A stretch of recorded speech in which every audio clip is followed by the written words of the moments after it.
The Press Box is here to catch you up on the latest media stories. Hosted by Brian Curtis and David Shoemaker, these guys have the insight on the biggest stories you care about. Check out The Press Box on Spotify or wherever you get your podcasts.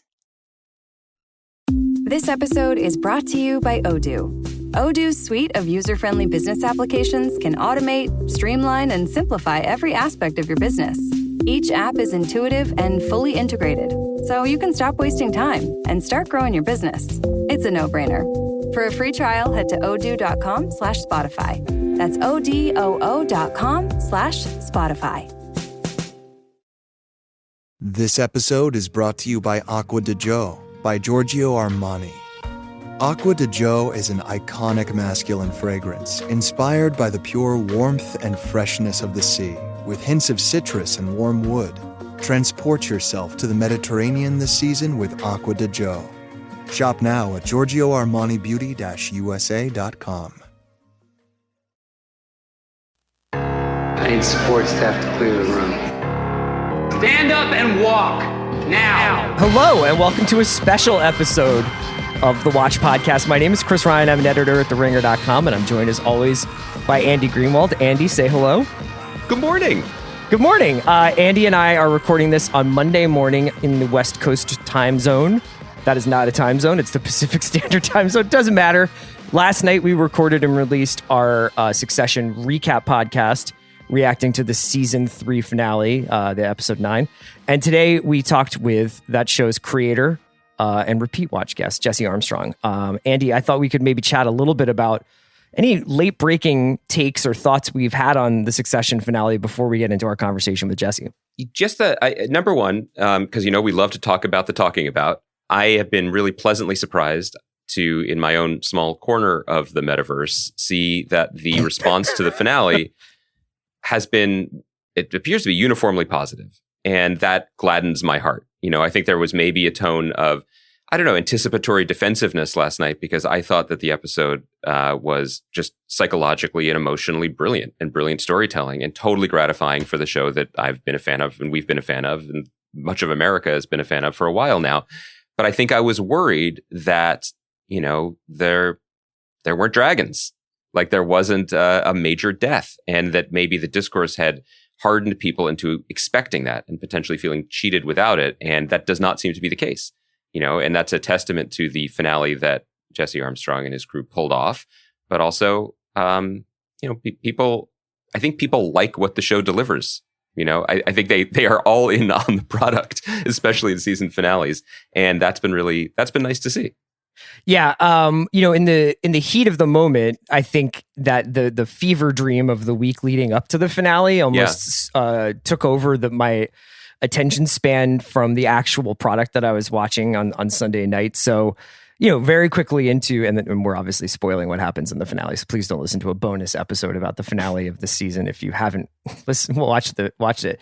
But in those opening seconds, as it's the questions about Kendall's safety are kind of answered, I kind of unpacked a lot of that, and then almost with all the running around at the wedding, and as things get more and more intense, I almost want to go back and watch the finale knowing what happens at the very end to rewatch the Tom scenes and even from the last couple of episodes, thinking about where Tom is and that kind of strangeness to a lot of his interactions with people over the course of the season. Obviously, a lot of people have pointed out that he essentially tells Kendall, Kendall, you always get fucked, and I've never seen Logan get fucked once. Like that kind of stuff that's there. And we asked Jesse about that kind of scaffolding that you put on a plot development. I thought it was fascinating, but for as much as I adore Succession as a week to week, one episode at a time experience,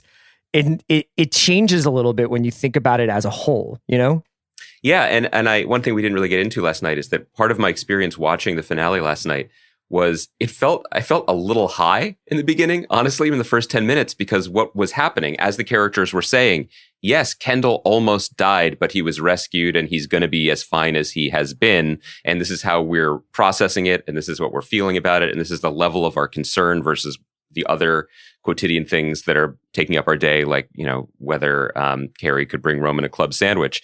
it was the feeling that you get with things that's really unique to television when you're invested in something.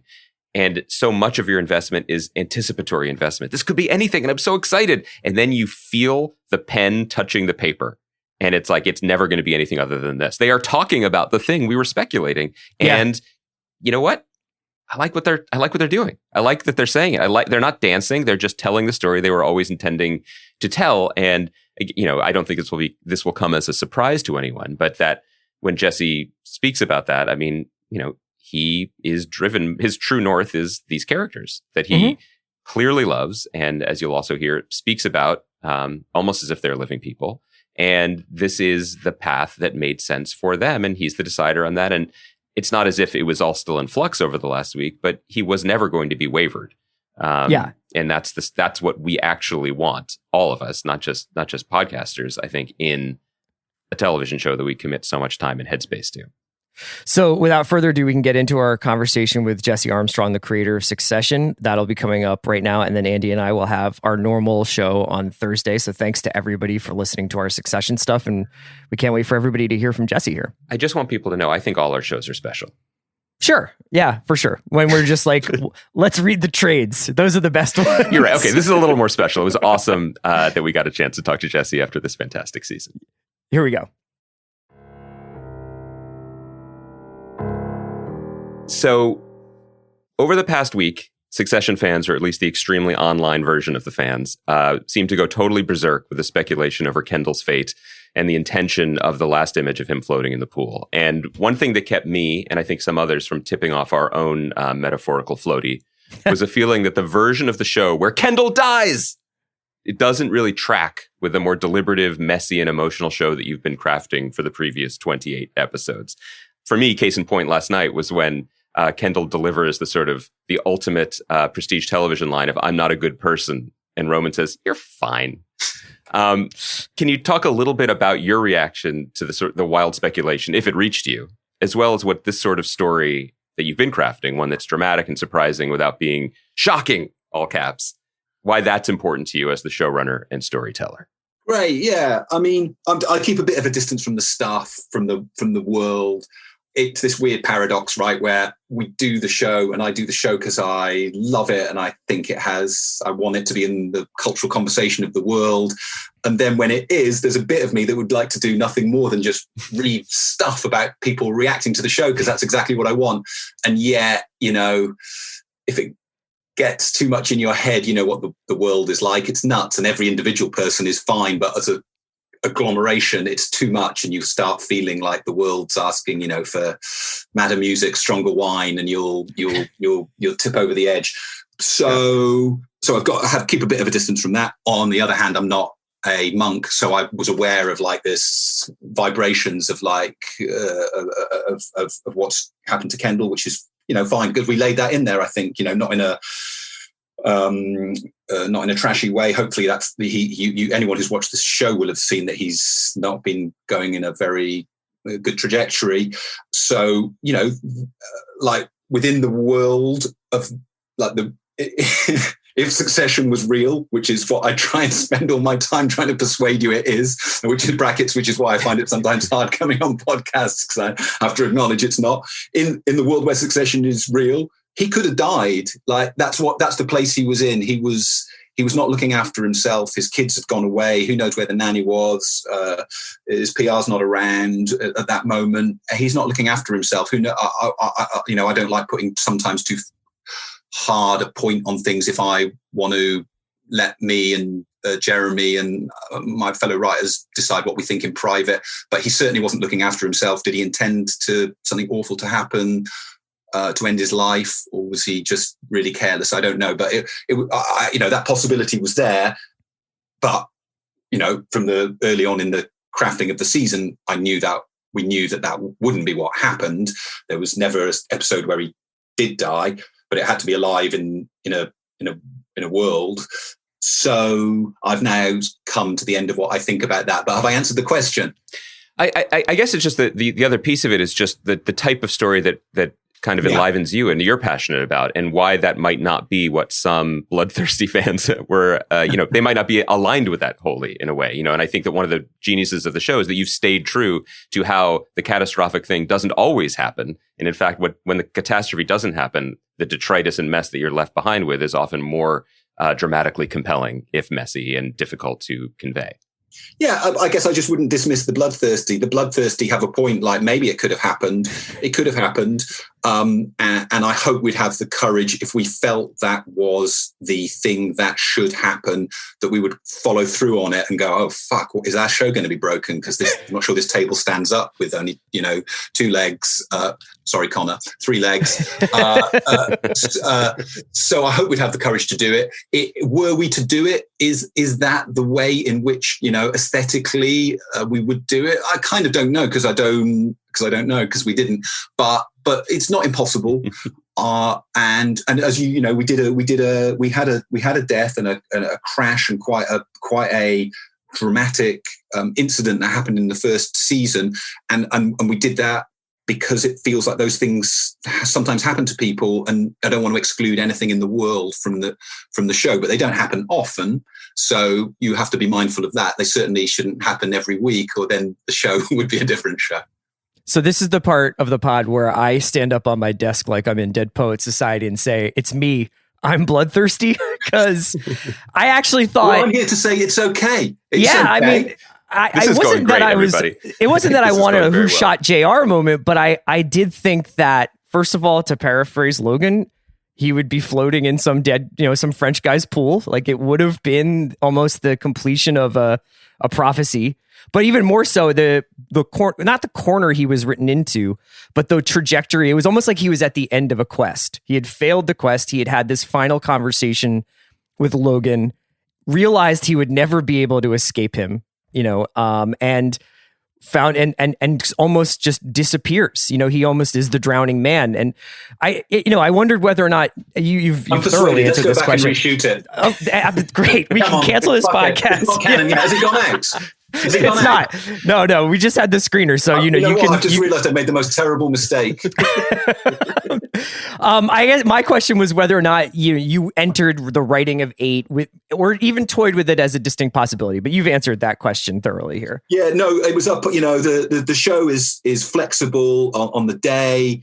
It is flexible in the blocking, but it's pretty inflexible in terms of, like, after the first couple of weeks, 3 weeks, 4 weeks of the room, I get a shape that I'm happy with of where the show is going, and that shape we maybe it could change one year, but that we've never gone, hey, you know what, fuck, we should do a really big plot move like that would have been as the seasons developed.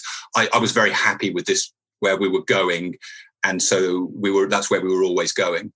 And I imagine in a case like that allows you to sort of lay the tracks for something like what happens with Tom in the final scene over the course of the entire season, because you have that shape and you're able to sprinkle in things like the Nero conversation with Tom and Greg, or just every reaction shot of him listening to Shiv sort of isolate him and humiliate him more. Was that something that you arrived at early, that this was going to sort of end with the Tom father scene of him closing Kay out of the room? Yeah. We knew that's where we were heading for sure. But it has to be a bit of it has to be a spiral. Like, right, we can't be like, Tom's going to turn into Spider-Man. Like, how do we get there? Right. It has to feel like, oh shit, he could get there. Does it feel true along every step? Would we want to go on that journey? And is that where we're going? So I would never be like, okay, we want, I keep on thinking of stupid examples, Kendall to become a major league baseball player, if that's the correct phrase. Yes, it is. Yes. How can we get there? That's tough, right? But is it latent that Tom could, given his relationship to power and his feelings, could he get there? Yeah, I think he could. So is it interesting to follow him? Yeah, it is. So it has to be we have to have where both things have to be happening at once. We have to have a destination we really believe in, and then we follow the steps, which also have to be fun and keep on reinforcing themselves. We on the podcast and as fans talk often about how your writing and the writing of your staff in the show is just next level. It's absolutely phenomenal, and we enjoy and we take such pleasure in watching it. And the feeling that is conveyed through the screen is how much fun you all have crafting it and writing it.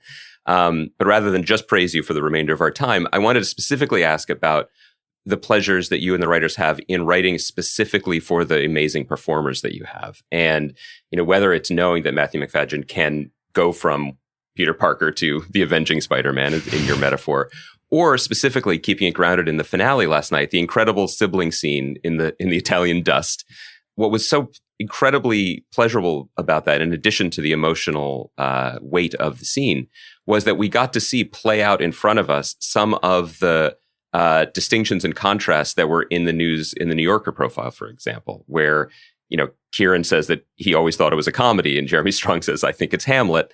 And then you have a scene where the two of them, one is performing a comedy because he can't stand to be forced into a production of Hamlet.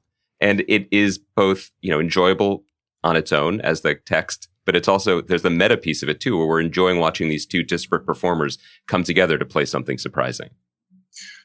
Good. I feel like there's a lot of questions in there. And there are. My favorite bit was when you were saying how good we were, and in particular me. So I did watch the light leave your eyes. Any Once thoughts? I said that, I noticed you just check out and bask, which is fine. So I love it. I love the writing for these people, and I love the texture of it. I come out of sitcom. That was my training ground and sort of first love, and every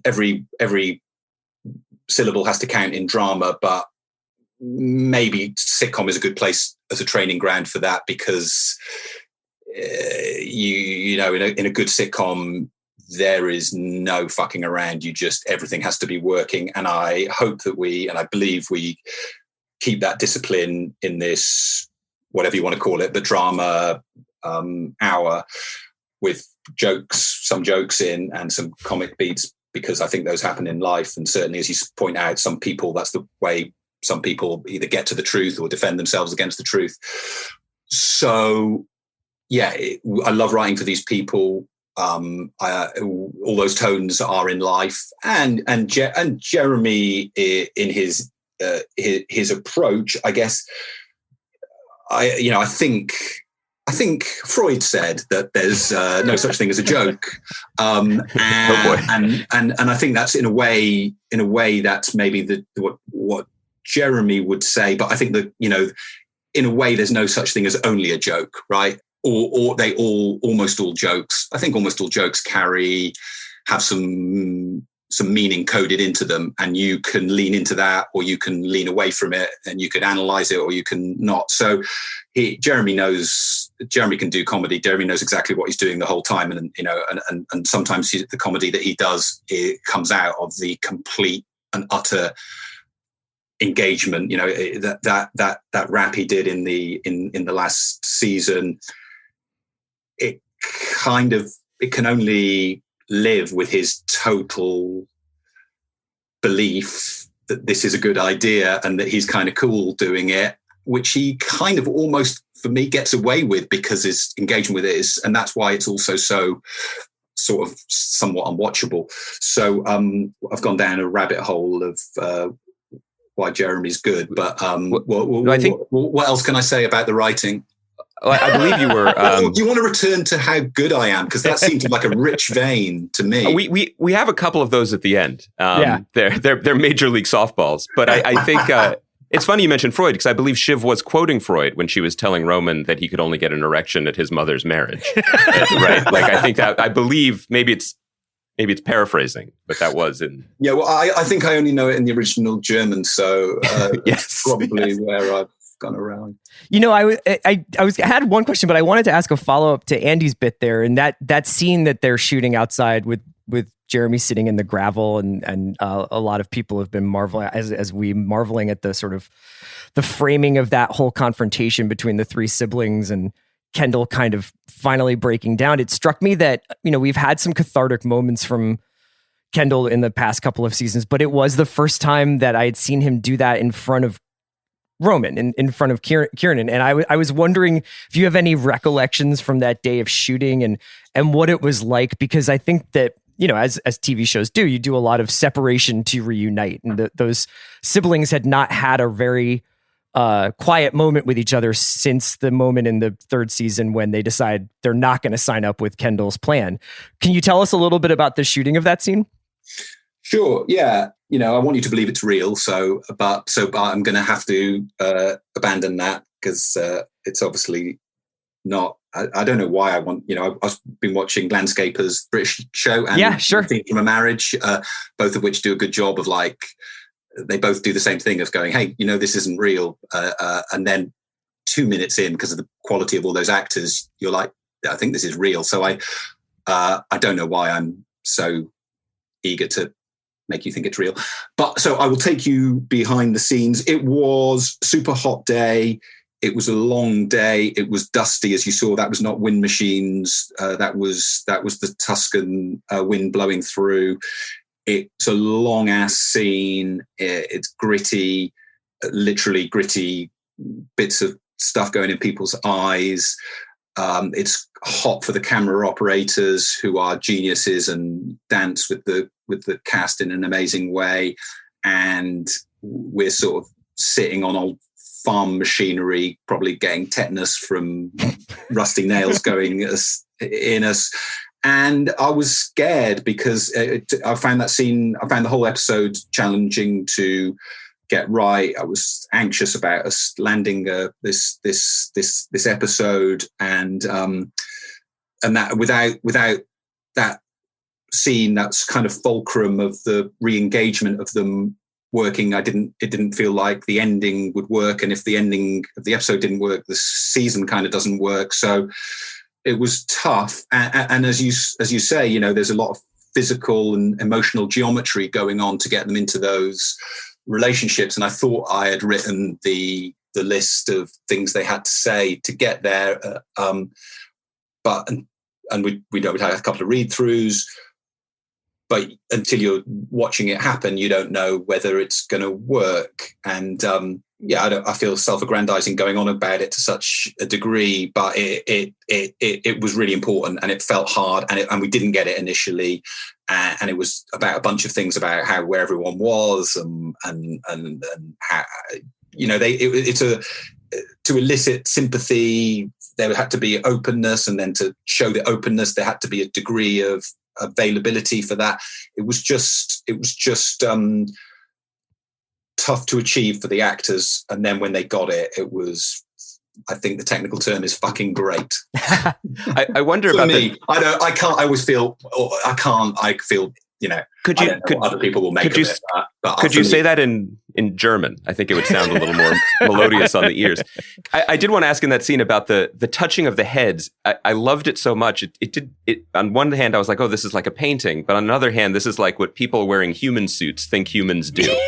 You know, like they can't actually embrace. So it's like, I'll touch the part where your thinking brain is, you know. I don't know if that just came from the actors or if you specifically. That's genius. Yeah, I don't think there was anything about head touching. There's a little bit of blocking in the script. There's only suggestions. That's all them finding it, and that's I guess what I'm talking about. And you know, who knows why the hell something feels real and why it doesn't at the end of the day, and that's just down to casting 3 geni in those roles, and they do it. So and it's wonderful when they do.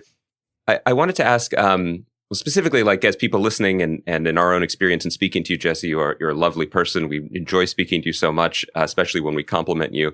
But there must be what about, go on, some steel in your spine in a Logan Roy-esque way, because as we were marveling throughout the season, there must come during a long season the day that the shooting schedule and the cast lists come out for the episodes in the beautiful Tuscan countryside, and some names aren't on it. And I was wondering how those conversations go. Like, is Fisher Stevens upset? I don't know. I hope not. Who got to go and who didn't get to go? Yeah, I guess it is. I'm pretty kind of stupid about it. I managed to not think about that. I think it's like casting. You know, you see if when I watch cast, you're doing a new role. If it's a role where people are reading for it, you can if I imagined every person getting up, having breakfast, thinking maybe they like the show, maybe they've never heard of it, but maybe they like it and they think that would be cool, and coming in and excited and reading, it would make me, I just couldn't stand it. It's, I know actors and it's tough, and it's just heartbreaking to think of what you do and you learn the role. But I can't, right? I can't do that about every person. I have to choose, and you have to exclude all that stuff and become hardened to that particular thing. And similarly with the show, I would love to write a movie. They might not be very good movies, but I could try and write a movie for every person in this extended cast, and I would love it. But I can't do that, and I can't think about those parts of the feelings, and so about who goes where and how much screen time you have and what story. The only consoling thing is that I never do, I never have, and I never will. I will only ever think about the show, and I'll never think about who I want to hang out with, or what would be a cool bit that someone on Twitter might like, or what, feeling bad about X or Y. We just have to follow the logic of what would happen to this big company. What are these people like? What are they going to do? What's an interesting, true thing and funny thing to show people about that? And then that's who's in the scene. And then as long as everyone understands that, it's kind of becomes simple, because it's not about anything apart from that. And so it might be a bit sad, but you know what? We're hopefully making a good show that will be around for a while. So that's fine. And Frank and Carl got to go in the end anyway. Yeah. So it was okay. We were happy. Hugo got to go to Bosnia, right? So, I mean, who's complaining? That's right. One of the things I wanted to ask about the Tom scene is that when you look at it within the context of moments that built up to it, and even some lines throughout the show that didn't have anything to do with Tom, you can kind of assemble a sort of a Succession's laws of the jungle. And obviously in this example, like Logan would sort of be the king. But this idea that Logan values someone being a killer over everything else, that is essentially what he is sort of looking for. If he is indeed looking for anyone, that is something he values. And in your mind, do you think that in a metaphorical way, Tom became a killer in this last episode? Did he become a killer? I guess he did. He betrayed his wife to get some advantage. If you want to call that a killer, then he did. I've got a keen appreciation, I think, that people say a lot of things, and the terrible thing is that sometimes what they say is true and sometimes it's not, and it's hard to distinguish between those two. Yeah. Those two. Sometimes even for the person saying them. So I'm not uninterested in rules. They exist in life. Some people have rules and breaking points. But sometimes you might say, I want a killer, but it doesn't mean it's true. So I guess I'm always amenable to thinking there might be another truth under the truth. And I think, I don't know why people respond to the show, but if they do, I think, there's a yes, but quality, and also quality, a thing about the contingency of life, the variousness of life, the complexity, the perverseness of human nature that people respond to, and that I always want to keep alive, because that seems true to me, that people are constantly surprising you, enraging you, disappointing you, delighting you in ways that you didn't see coming. But then once you see them, you're like, of course. So yeah, I wouldn't say he's just become a killer and that's what Logan wants, but he might have become a killer, and maybe that's a bit of what Logan wants. Yeah, I mean, it's really fascinating to talk to you, because I feel this tension between allowing these characters to almost exist as real people, as like you're saying. And then I think I have a tendency somewhat to ascribe literary notions to the characters, whether it's because I was fascinated by the moment where Kendall is sort of almost unburdening himself of being a killer, of saying like, by admitting this, maybe I can cleanse myself and get free of it finally. It's almost like Tom's like, I'll take that. I'll take that on and destroy your sister and orchestrate this whole thing.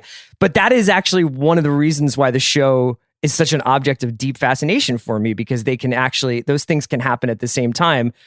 As a writer, I'm sure you almost have to have that unconditional belief that they are real, though, right? A little bit. I like both things. In a way, that's what the whole process of running the writer's room and making the show is like keeping it open, closing it down, keeping it open, closing it down. And anything could happen, but only this can happen. But within that, they could say anything, but they could only say this. So I think that we're sort of hitting the same point there. And yeah,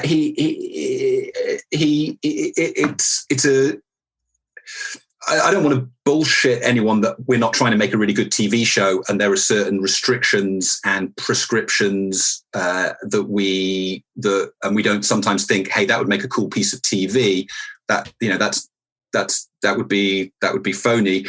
I've got a very strong sense of what I think makes a good hour of TV, but I hope that we honor the aim of following emotional and business and kind of material truth. A lot of the show breaks down to like, if you've got that job, that's what you do.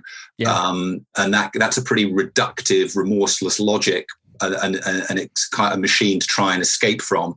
And that can fit. That also applies to one's role within a family. So yeah. Something you said a moment ago really sparked something in me, which is the idea of there being another truth behind the truth. Yeah, well, I've had you muted, honestly. I'm sorry. I'm so used to just sharing my opinions on this podcast. He's reading Twitter. Yeah. When's he going to stop? Because I've figured this fucking show out. I know what it is. This is a little challenging, and you've been, I assume, so thoughtful in your answers. I notice sometimes you look away, and I've unmuted excitedly thinking it was my chance. But so far, I think we figured it out. No, but specifically, this idea of the truth behind the truth.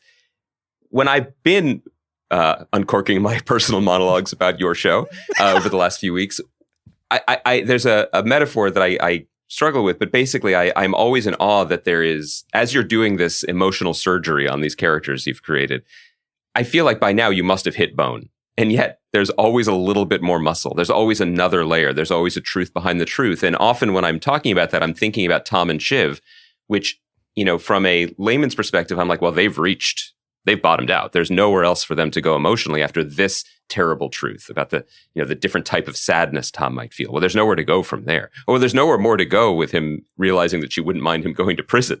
There's nowhere to go beyond this. I love you, but I don't love you.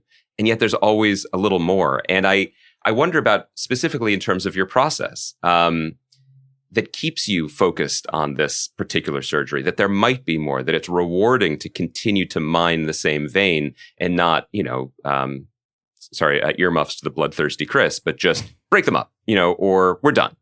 Yeah, good. It's a good question. I think it's something you learn. I think you learn as like a sitcom writer, like, don't save that joke, just fucking go for it. There's always going to be another idea. It can feel like there isn't, but there will be. And if there is, and maybe one day it will run out, but guess what? Then the show's over and, you did it. So I think you're right. And there is whenever I feel the tendency of like, let's save that. Some things you have to save. You have to save them because you're not there yet. But I don't think we ever save it because we might do 8 seasons and we don't want to burn that yet. It's like, burn it. If that's the thing to say it. Because I think it's a human impulse as well as a creative impulse of like, oh, fuck, what happens after I say it? And guess what? You're still there. It's the thing of like, I can't go on, I must. It might get bleak or it might get pretty great, but there is always something beyond the thing. And, this show won't go on forever. So I'm not scared and I don't want it to. And I'm not that doesn't bother me when we get to the end, and that's great. In some ways, that'll be great. So I have no concern that the tub of zesty story is going to run out. Because if it does, well, or when it does, and that's good. And I'm always struck as well. There's a thing that always amuses and depresses me. Like, you've probably read these, like, celebrity interviews when people have had a hard time and they do a piece about a marriage or a thing or a tragedy, and often the narrative is, I was in this bad place and now it's over. Right. And it's going to be great because I bought this house, or this new relationship, or I've started a foundation. These kids. Yeah. And then, a year later, you read the next piece and it's like, that was when I was at my lowest. And and that those catharsis, those moments of catharsis and breakthrough are often things you tell yourself for, that this is your lowest point or this is your highest point, can both be fictions that you tell yourself to keep going. And I'm interested in what lies beyond. Not that there's always is something fascinating beyond, but there often is.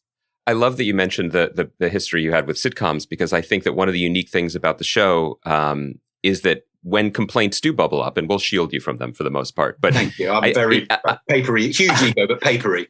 Of course. Oh, I don't, in my memory, I don't think there's ever been a show in which both of these two complaints have been lodged at it. One is, well, they're circling the same thing. These same things keep happening. Where's the forward momentum? And then at the end of the season, people say, well, he's written himself into a corner this time. This is too dramatic a change. Right. Nothing can change. And it really speaks to the TV audience's desire for everything new all the time, but please keep my friends together. That is the central tension. But it's very interesting to me that you have that sitcom background and you're captaining a ship that is going kind of attempting to navigate in both directions at once.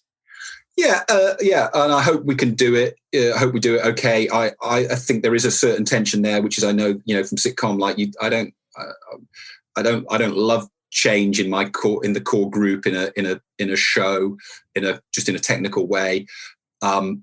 This show's a drama. Things have to change. The circumstances must change. They do change. It's about it's about a dynamic that's there from the name of the show, and that I don't want to artificially delay that, nor do I want to artificially accelerate it.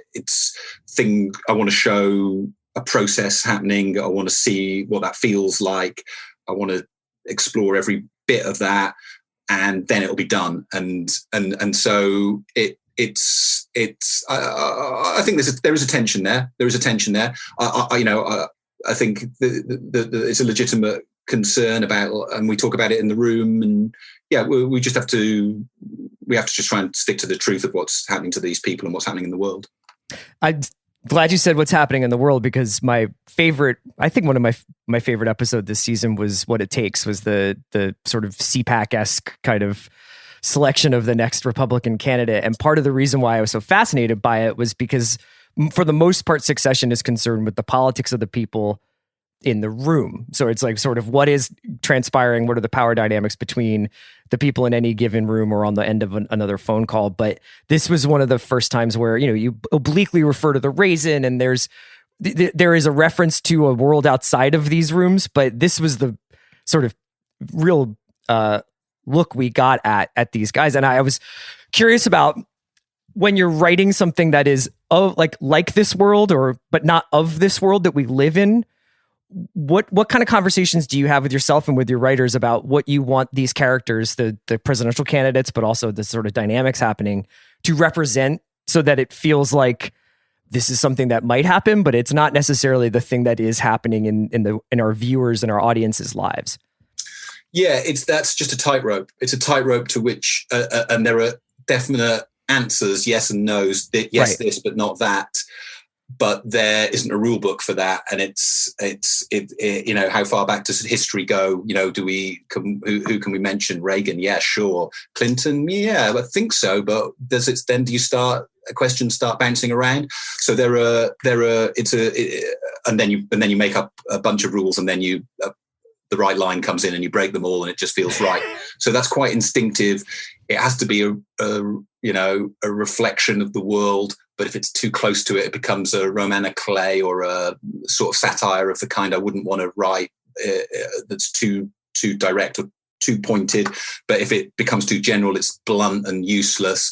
So it's a lot, like the media landscape stuff and the family stuff. It's a ton of reading. It's like putting it all into the mixer and hoping that we can get it out in a shape which is both feels true but has a, you know, archetypal rather than stereotypical, I guess is what is the sort of sweet spot you're heading for. Yeah. I think we have time for one more question, so I think it makes sense to steer back to the final moments of the finale. And one of the things that was so striking and honestly breathtaking about it was after spending so much time, especially this season, with from the kids' point of view, that Shiv and Roman and Kendall have differing opinions about how to conduct themselves or how to take over the business, but that this was a plausible outcome, that one of them would win, one of them would succeed in it. To have this final episode where the rug, the very expensive, intricate rug, I'm sure, is pulled out from under them and they are completely panicking. They know nothing of what's going on. And when they burst into the room, the grown-ups are there. And, you know, I mentioned jokingly Frank and Carl being there, but it was brilliant that they were there, even just for their heavy presence in the room, because the adults had taken over and they were going to do what they were always going to do, which was right for the business. And the kids are exposed in a way as kids, in a way that I feel like we haven't seen them behave before or react before. What excites you about that place that you've left us in with them? What story is ahead of you now? Obviously, without tipping any of them, intrigues you and the writers and gets you. I mean, if you want to tip them, that's great. We love breaking news, but I wanted to give you the out. In terms of where you left us, what are you most excited about picking up on? Well, yeah, I might get close to the sort of questions I'm not good on, and that feels like, I'm like, anyway. What can I say about that that's useful and true? I'm not afraid of kind of in some ways writing ourselves into a corner because I'm not too. I feel like we can go wherever the show is capable, not forever, but for enough to follow these people. We're sufficiently interested in them, and their stories will be true. So I do have a pitch of what the next season will be. I have a pitch of what the end of the show will be, but I don't know exactly. I don't know right now, or I have a pitch, but I whether it'll survive contact with their enemy or AKA my colleagues. I don't know. But I guess what I liked about the Mattson and Gojo buying out Logan is it just felt like, fuck, that wouldn't happen. There's to go literally political. I think it's Trotsky who was like, revolution is impossible until it's inevitable. And that's I love that feeling in art. And I love that feeling about the business dealings of like, yeah, Logan would never do that. Never until like, yeah, that's what he would do. And so I'm excited by the truth of that and seeing what's on the other side of it. We won't hold you to your answer, and you can pretend that the connection was lost, and we won't hold it against you. But last night when we were recording an instant reaction podcast, Chris asked me this question, and I figured since we have you for one more minute, we could ask you. Well, I've got a little bit of time, so hit me, but go ahead. Sure. Well, then you could just answer this one at great length in English and German, whatever you're comfortable with. He said, he asked me what's more interesting for the season premiere of season 4, 5 minutes after this scene happens or 5 months? And, you're at that moment where, as you said before, anything is possible, except it isn't. It's going to be one thing. And I wonder if you had either a specific answer to that or, without stepping on your intention, how you feel about the open road ahead of you. Yeah, I would take the fifth on that. I know what I would answer right now, but it feels like it'd be dumb to say for whatever reason. So yeah, I mean, and the road ahead, yeah, I felt very intimidated, honestly. I felt very intimidated by the last season of the last episode of the previous season, which I wrote, and I felt like I thought it was good, and I was worried that I wouldn't be able to write an episode that would be as good again.